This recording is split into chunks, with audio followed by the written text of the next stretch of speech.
చంద్రబాబు నాయుడు గారి కూటమి ప్రభుత్వం పూర్తిగా బరితెగించి ప్రజల ఆస్తుల్ని, ప్రజల పొలాలని, ప్రజల స్థలాలని, ప్రజల ఇల్లుల్ని మొత్తాన్ని ప్రైవేట్ వాళ్ళకి అప్పచెబుతా ఉంది. మీ భూములని, మీ స్థలాలని, మీ ఇళ్ళని మొత్తం చంద్రబాబు నాయుడు గారు లాగేసుకుంటా ఉన్నారు. ఎస్, ఆయన చెప్పిన వర్డ్స్ లోనే చెబుతున్నాం మనం కూడా. జగన్మోహన్ రెడ్డి గారు ల్యాండ్ టైటిలింగ్ యాక్ట్ లో లాగేసుకుంటున్నారని ఏదైతే దుష్ప్రచారం చేశారో, ఈరోజు జగన్మోహన్ రెడ్డి గారు ఎప్పుడు లాగేసుకునేటటువంటి ప్రయత్నం చేయాల. కానీ ఈరోజు చంద్రబాబు నాయుడు గారు రిజిస్ట్రేషన్ ఆఫీసులను కూడా ప్రైవేట్ వాళ్ళ చేతికి అప్పచెప్పి మీ స్థలాలని, మీ పొలాలని, మీ ఆస్తులని, మీ బిల్డింగుల్ని, మీకు సంబంధించినటువంటి ఎవ్రీథింగ్, మీ ప్రాపర్టీ మొత్తాన్ని తీసుకొని వెళ్ళి చంద్రబాబు నాయుడు గారు తన బినామీలకు అప్పచెబుతా ఉన్నాడు.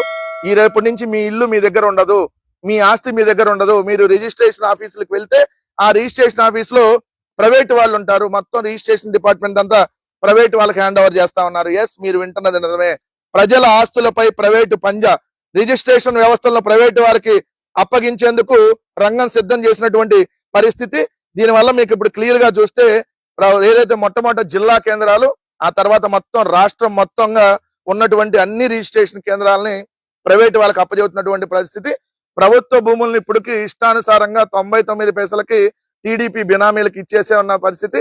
ఇప్పుడు ప్రభుత్వ ఆస్తుల్ని, ప్రజల ఆస్తుల్ని కూడా పూర్తిగా ప్రైవేట్ వాళ్ళ చేతికి ఇస్తున్నటువంటి పరిస్థితి. నార్మల్ గా మీ అందరికీ రిజిస్ట్రేషన్ ఆఫీస్ కి చాలా సార్లు వెళ్ళుంటారు. ఆ రిజిస్ట్రేషన్ ఆఫీసులు ఏముంటాయి? డాక్యుమెంట్లను తయారు చేయటం ఉంటాయి, డేటా ఎంట్రీ ఉంటాయి, మార్కెట్ వాల్యూ చూడటం ఉంటాయి, నిషేధిత జాబితాలోని ఆస్తుల వెరిఫికేషన్ ఉంటుంది, లింక్ డాక్యుమెంట్లు చెక్ చేయటం ఉంటుంది, స్టాంపు డ్యూటీ కట్టించుకోవటం ఉంటుంది, ఈసీ వెరిఫికేషన్ వంటి పనులన్నీ సబ్ రిజిస్ట్రార్ కార్యాలయాల్లో జరుగుతాయి. ఇప్పుడు ఈ సబ్ రిజిస్ట్రార్ కార్యాలయాల్లో ఈ జరిగే వ్యవహారాలన్నీ ప్రైవేట్ వాళ్ళకి ఇచ్చేస్తున్నారు. అంటే లింక్ డాక్యుమెంట్లు చూడటం ప్రైవేట్ వాళ్ళ చేతిలో ఉంటాయి, ఏ విధంగా స్టాంప్ డ్యూటీ కట్టించుకోవడం ప్రైవేట్ వాళ్ళ చేతిలో ఉంటాయి, ఈసీ వెరిఫికేషన్ ప్రైవేట్ వాళ్ళ చేతిలో ఉంటాయి, నిషేధిత జాబితాలోని ఆస్తుల వెరిఫికేషన్ ప్రైవేట్ వాళ్ళ చేతిలో ఉంటాయి, మార్కెట్ వాల్యూ చూసేది ప్రైవేట్ వాళ్ళ చేతిలో ఉంటాయి, డాక్యుమెంట్లు తయారు చేసేది ప్రైవేట్ వాళ్ళ చేతిలో ఉంటాయి, డేటా ఎంట్రీ చేసేది ప్రైవేట్ వాళ్ళ చేతిలోనే ఉంటాయి. నార్మల్ గానే ప్రభుత్వం చేతిలో ఉంటేనే కొన్ని చోట్ల దొంగ రిజిస్ట్రేషన్లు జరుగుతున్నాయి. అలాంటిది పూర్తిగా ప్రైవేట్ వాళ్ళ చేతిలోకి వెళ్తే మీ భూమి ఇక కాదు. ఆంధ్రప్రదేశ్ రాష్ట్రంలో ఉన్న ప్రజలందరి భూములు చంద్రబాబు నాయుడు గారి చేతుల్లోకి వెళ్ళిపోతా ఉన్నాయి. కబ్జాలకి ఇక గేట్లు బార్లా తీసినట్టుగా అయిపోయింది. ఎక్కడెక్కడ ఏ స్థలాలు ఉన్నాయో మొత్తం ప్రైవేట్ వాళ్ళ చేతిలో డేటా ఉంటది.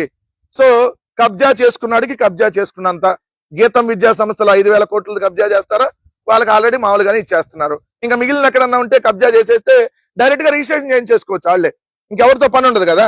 సో ఇలాంటి దారుణమైనటువంటి పరిస్థితికి ఈరోజు రిజిస్ట్రేషన్ ఆఫీసులను కూడా, ఎందుకంటే దాదాపు 12,000